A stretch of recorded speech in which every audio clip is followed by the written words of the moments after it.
buenas tardes. Hoy Blanco sobre Negro está visitando ESAD de Córdoba. ESAD es la Escuela de Arte Dramático, de Enseñanza Artística, de la escena de nuestra ciudad, de la ciudad de Córdoba. Y estamos hablando con uno de sus profesores, que es Juanjo Reynoso. Hola, buenas tardes, Juanjo. Buenas. Estamos, obviamente, como comprenderán, estamos en un aula del centro, una maravillosa aula, pero no venimos a hablar expresamente de, venimos a hablar con algo relativo, muy relativo al mundo del teatro, pero desde luego lo que no es de esta época, no hablamos de lo que vamos a hablar, no es de esta época.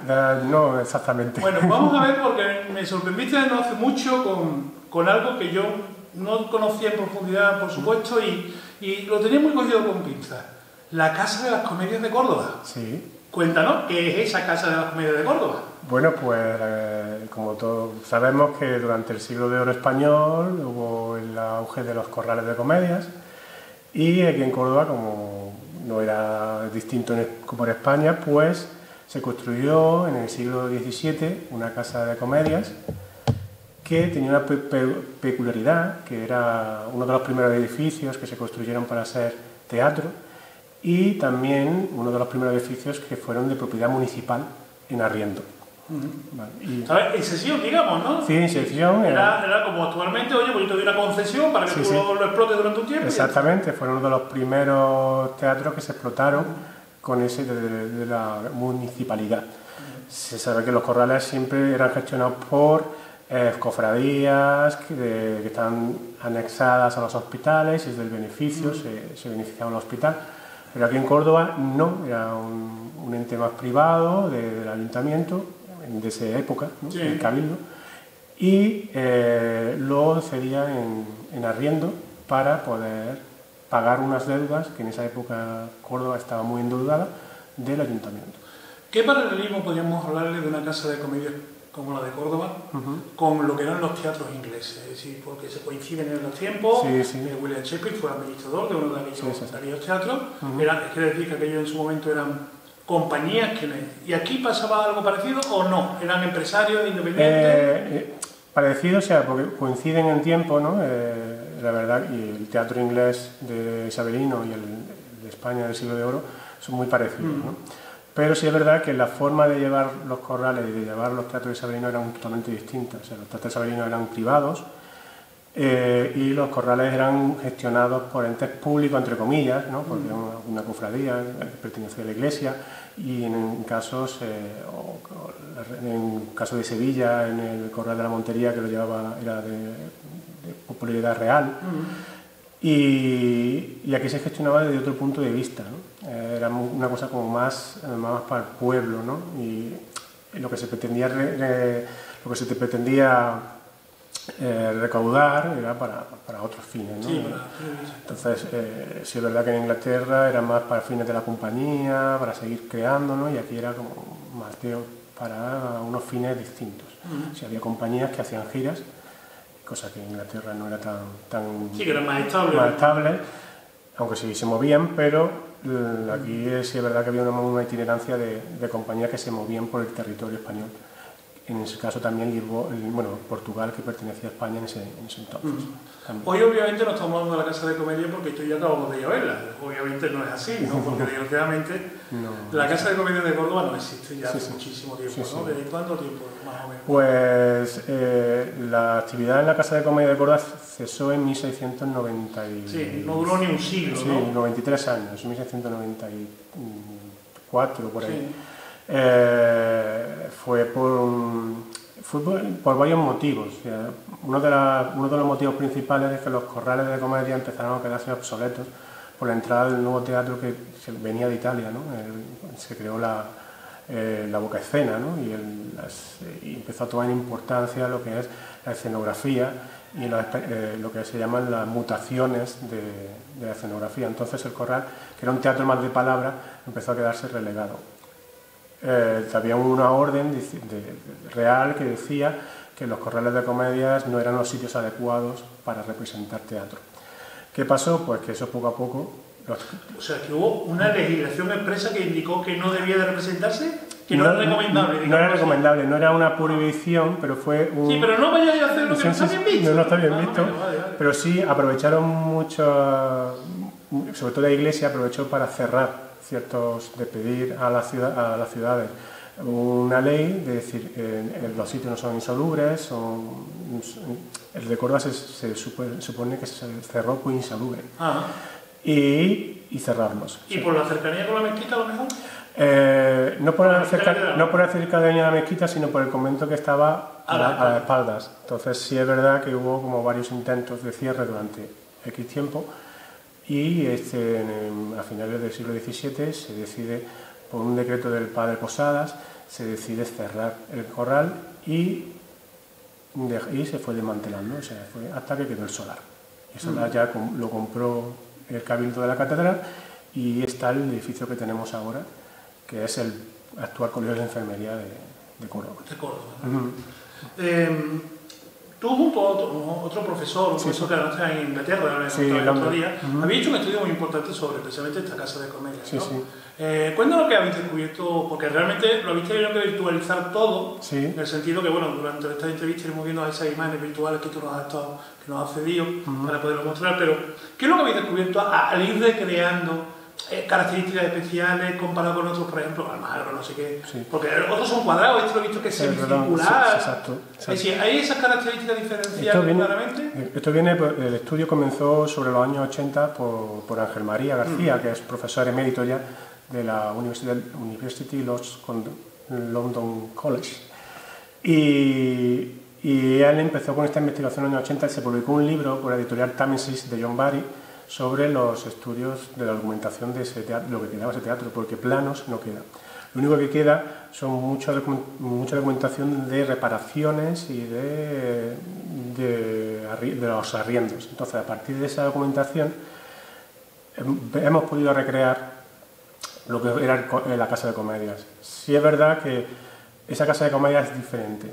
Marca un antes y un después en los corrales. O sea, los corrales venían siendo patios que se aprovechaban para hacer teatro y esta Casa de Comedias nace como edificio propio sin reaprovechar un patio. Claro, es decir, por ejemplo, el Corral de Comedia de Almagro era con la idea de un patio de vecinos, que se reconstituye o se recrea para esto, pero esto no se construye el proceso para... El proceso para hacer teatro. ¿Qué pasa? Que este no es posterior al Almagro de 1630 y algo, está en 1602. Lo que pasa es que hubo tiempo que estuvieron conviviendo ciertas edificaciones con otras y evolucionando el teatro, porque en realidad esto era un ente en constante evolución. ¿Qué pasa? ¿Qué tiene de peculiaridad única este teatro? Que su planta es en U, o sea, no es un cuadrado, es una U. ¿Esa U de dónde viene? Esa viene de los tratados italianos. En Italia se estaba haciendo teatros con esa configuración. ¿Qué pasa? El Juan de Ochoa, que era el arquitecto responsable de la Casa de Comedias, que también fue el que terminó el crucero de la catedral, pues había bebido de esa corriente italiana.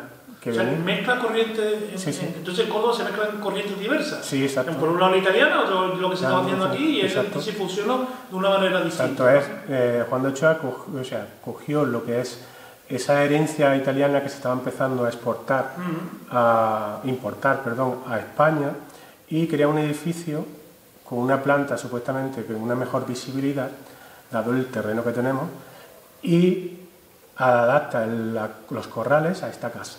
Entonces, la peculiaridad que este edificio fue referente de otros edificios que se construyeron a partir de este. De este nació, se sabe que el Corral de Comedia de Écija se copió de la planta, se sabe que el Corral de la Oliveira de Valencia, cuando ardió, se copió de la planta de la de Córdoba, entonces que Córdoba fue como referente a nivel nacional de una nueva planta de hacer teatro, porque era el teatro más avanzado de su época en ese momento, de 1602. ¿Y todos esos teatros que, digamos, bebieron de esta fuente, algunos se mantuvo en el tiempo? No se ha conservado ninguno. Pero algunos llegó a lo mejor hasta el 18, hasta el 19, el 17... No, 17 sí, el 18 y 19... O sea, en el 18 normalmente todos se transformaron. O sea, se techaron, se tiraron, empezaron a construirse con su boca escena, con su graderío en oval o en herradura. Entonces, porque ya la corriente del teatro, tanto de Francia como de Italia, estaban ya muy definidas y empezaron a tomar presencia, ¿no? El público pedía otro tipo de espectáculo y en las casas de comedia de los corrales no se podía hacer. ¿Qué pasa? Que esos mismos teatros que pudieron adaptarse se transformaron.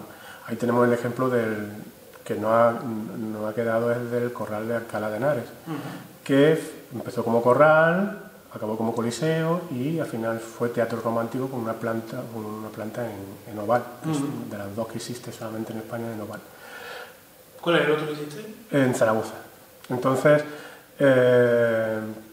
la historia es que los teatros evolucionaron, ¿no? ¿Por qué hemos conservado Almagro? Porque Almagro volvió a ser patio. Y cuando descubrieron que era un corral, sigue siendo un patio.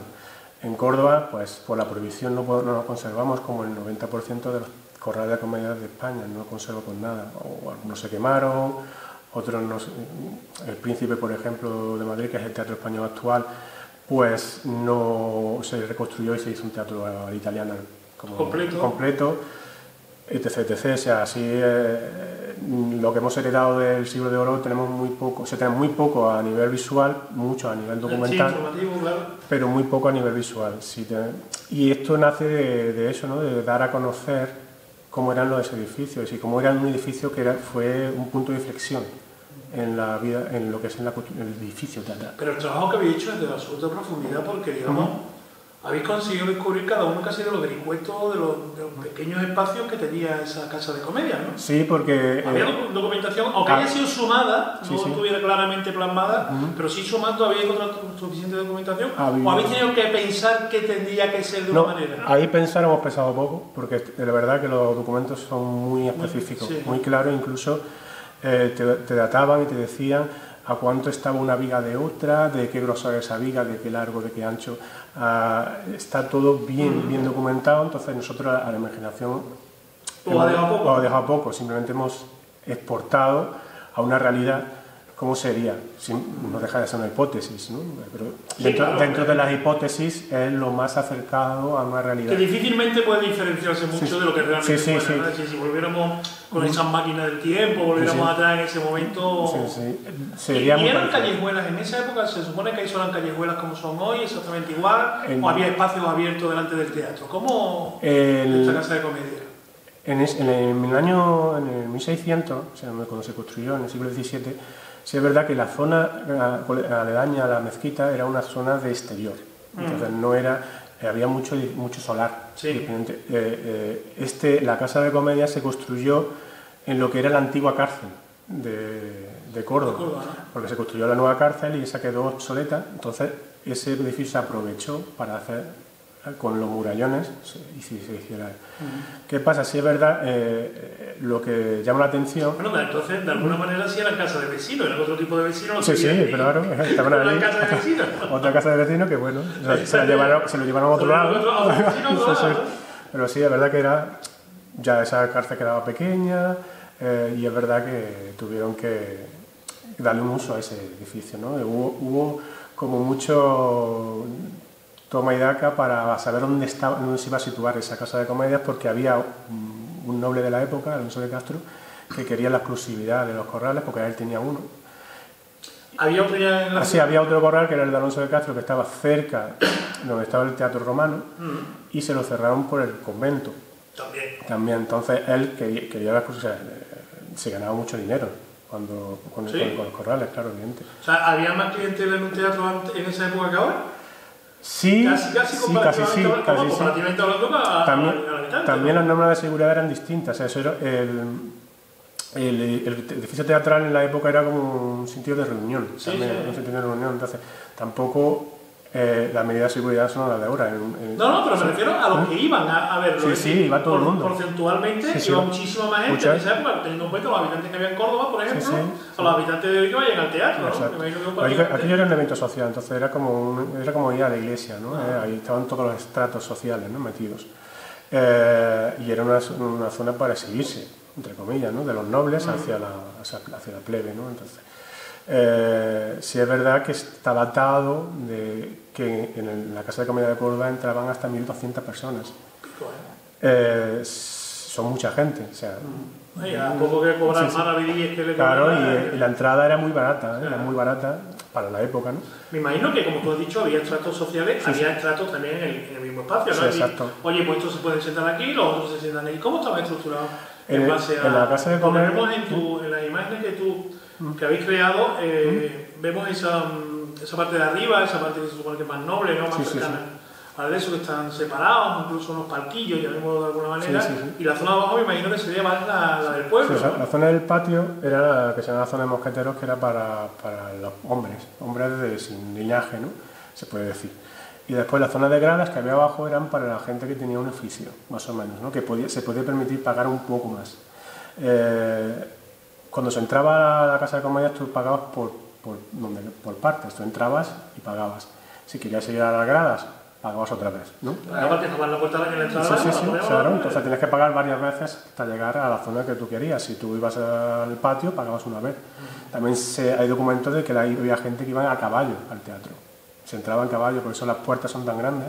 ¿Y estaban viendo el teatro a caballo? A caballo, sí. Así que era un bastante extraño. Y después estaban lo que son las tribunas, o lo que son los aposentos, que eran de los nobles, que eso era de compra. O sea, ellos alquilaban o compraban el aposento. Sí, por la temporada, llamémoslo así. Sí, le daban aposento, o lo compraban, era suyo en propiedad, da igual del quien esté arrendado, y ellos tenían su aposento para ellos. Eso son la gente noble, ¿no? Entre comillas. Los aposentos son los palcos, ¿no? Los palcos, sí, ¿no? Los palcos, que se llamaban aposentos porque eran habitaciones, que venían de los aposentos de las posadas, de los corrales, y después había una zona que era solamente para mujeres, que era la cazuela, que en este caso no estaba en el centro, estaba descentrada. Una cosa curiosa porque siempre la cazuela suele estar enfrente del escenario, aquí está un poquito descentrada. Y justo al lado de la cazuela, una cosa novedosa, entre comillas, estaba el sitio de la ciudad, que le llamaban, que era donde estaban todo el cabildo civil. O sea, son las... Alcaldía, cargo, funcionario... Era un palco, tipo, llamarlo así, un aposento grande donde estaban todas las autoridades municipales. Y ellos no pagaban, tenían como era suyo el edificio, ellos iban a ver el teatro, lo que hubiera. Entonces tenía también ahí había como había dos gradas y depende del estatus, estabas delante o estabas detrás. Si tenía una entrada especial para ellos, se entraba por la calleja de las Comedias, actual de Vázquez Bosco, y se entraba por una escalerita hasta el aposento que era reservado para ellos. Las tribunas sí es verdad que hubo un intento de entrar por un patinillo que había, pero se quedó, hay un documento que había una puerta, pero al final no cuajó la idea y hicieron una ventanita. Y entraban por donde entraba todo el mundo, por lo que era la calleja del Tesoro, que hoy en día no existe esa calleja, se tapó, ¿no? Se tapó, ahora mismo no existe, porque ahí había un solar que se convirtió en calleja. Y la entrada de las mujeres era por la famosa calleja de las Flores, que entraba a la placita y entraba en una puertecita. Cuando hablas que las mujeres tenían su espacio reservado, entiendo que solamente era para el pueblo, es decir, porque la alta alcurnia sí podía estar mujeres y hombres juntos, pero abajo en lo que era en la zona no podían estar hombres solamente en un lado y en la casa. En esa época estaba prohibido que hombres y mujeres estuvieran juntos, salvo en las tribunas que eran gente de noble.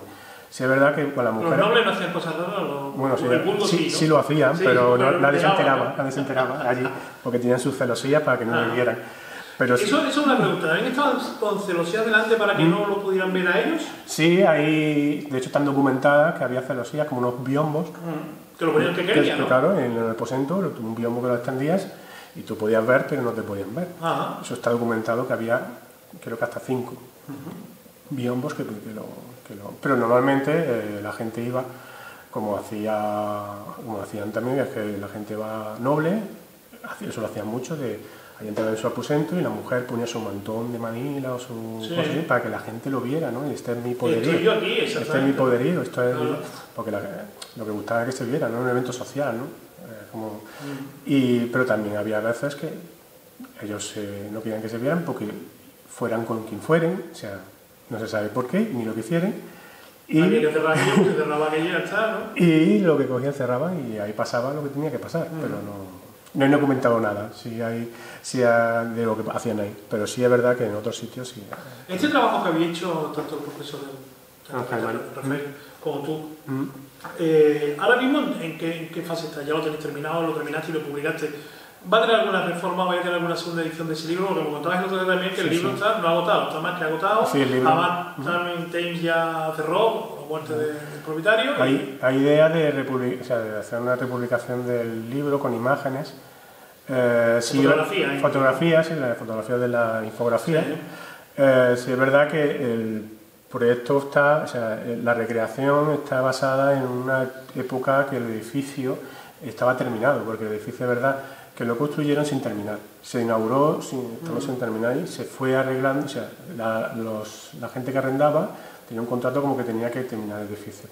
El edificio más o menos cuando está recreado es sobre 1630, que es cuando se terminó, sin deformarse, porque después empezó a deformarse. ¿A deformarse por? Porque empezaron a coger graderío de abajo para hacer aposentos. Vale. Entonces la traza que digamos barroca original se fue deformando. Y hemos pensado eso, hacer una reedición del libro. No es reedición, ¿no?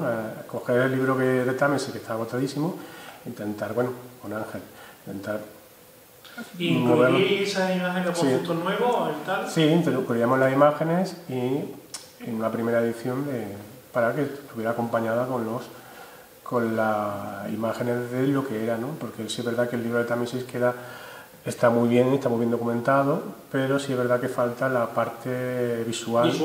Pero claro, el de Támesis solamente era el texto informativo, texto, muy bien plasmado, muy bien, muy clarito, muy de eso, pero al final no veías nada, sin embargo, viendo cómo tiene esta revelación, esta infografía, donde es verdad que, como estamos viendo a lo largo de esta charla, tienes una minuciosidad, una información, un complemento fantástico, es decir, se ve perfectamente desde todas las posiciones, ¿no? Sí, porque es que también los documentos que investigó Ángel son tan tremendamente claros que te permitían hacerlo, que no hacía falta ni un arquitecto que supervisara el proyecto, porque es que estaba súper claro, ¿no? Estaba claro.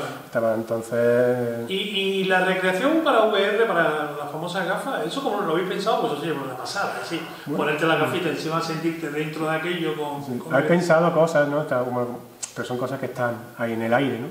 He pensado cosas de proyectos más a futuro, ¿no? Porque una investigación la empiezas y nunca la acabas. No, claro, y además más con este tipo de cosas, ¿no? Tan emblemáticas. Entonces hay muchas cosas pensadas, porque evidentemente yo me he quedado en el edificio teatral, pero ese edificio tenía una maquinaria escénica que también hay que recrear, que no está recreada y tenía muchas más cosas, ¿no? Ni el entorno de la ciudad, cómo estaba compuesto, ¿no? Ahora mismo está solamente el edificio.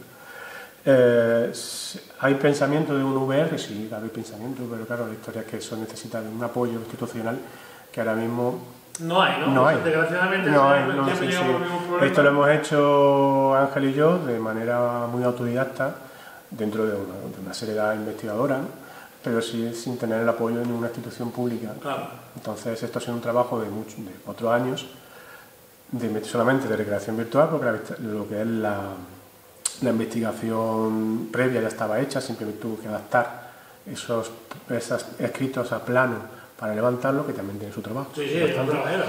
Pero la verdad que todo ha sido por el gusto de Ángel, por el gusto mío, o sea, por darle a la ciudad ese espacio que no se conoce. ¿Y lo ha recogido la ciudad de alguna manera? ¿La ciudad habéis sentido ese cariño de decir, oye, nos habéis traído algo que no veíamos, que no conocíamos, que no... En principio costó mucho trabajo simplemente que me escuchara.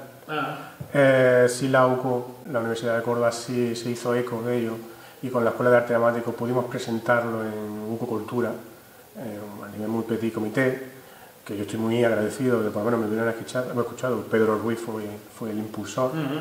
Y después pues la Asociación Córdoba Sol y Luna me dio la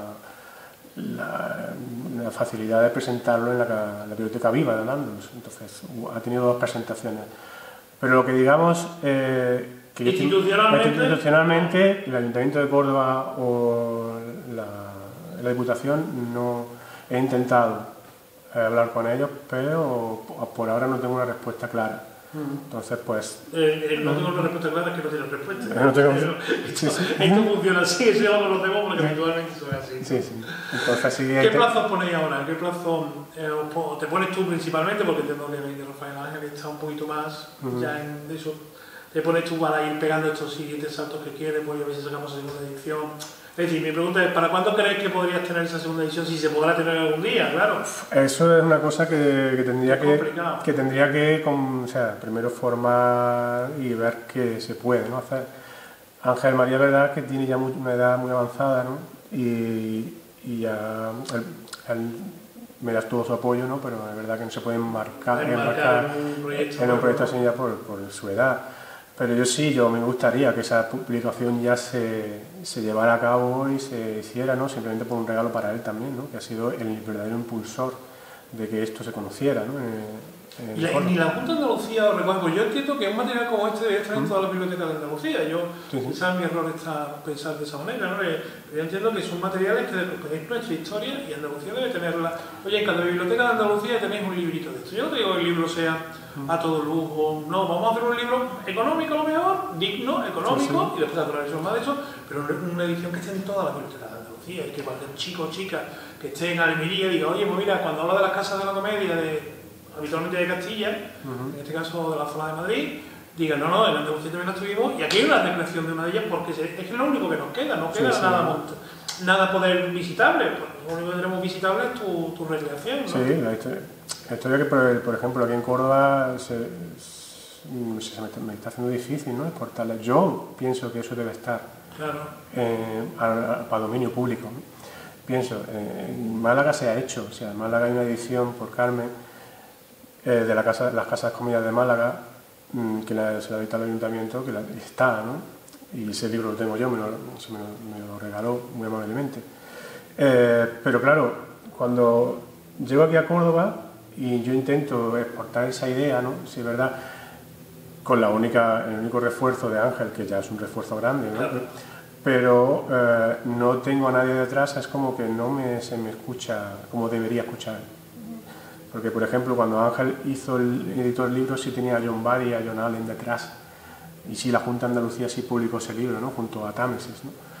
Pero claro, ahora lo que nos pasa ahora es que yo no tengo una institución grande detrás apoyando, que diga... Sí, no tienes un potente de universidad que quiera estar contigo, no tiene... Te apoyan, pero no está... Sí, me apoyan porque, claro, el trabajo está bien, un trabajo que es meticuloso, a nivel de investigación es muy correcto y es un trabajo de mucho tiempo, que está documentado, pero sí es verdad que necesitaríamos de un apoyo institucional más potente para poder llevarlo, porque si conocieran que esta Casa de Comedia es un punto de inflexión, que fue un edificio muy importante en su época, igual que lo fue el Teatro Romano de Córdoba, que fue el más grande de la Hispania, este corral fue el primero. Esta Casa de Comedia fue la primera que tuvo esa configuración y de la que vivieron muchas en España. También podemos decir que fue un punto referente. Hombre, ya vamos a acabar, pero sí hay una cosa que me gustaría, o bien hoy o en otro momento,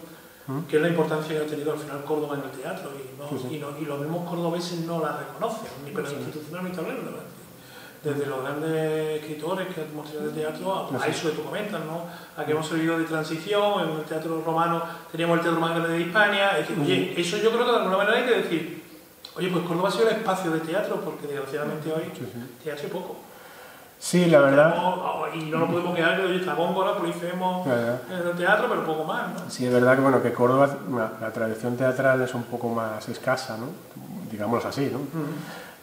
Sí tenemos una escuela de arte dramático como esta, ¿no? Que exporta a mucha gente buena, ¿no? Sí.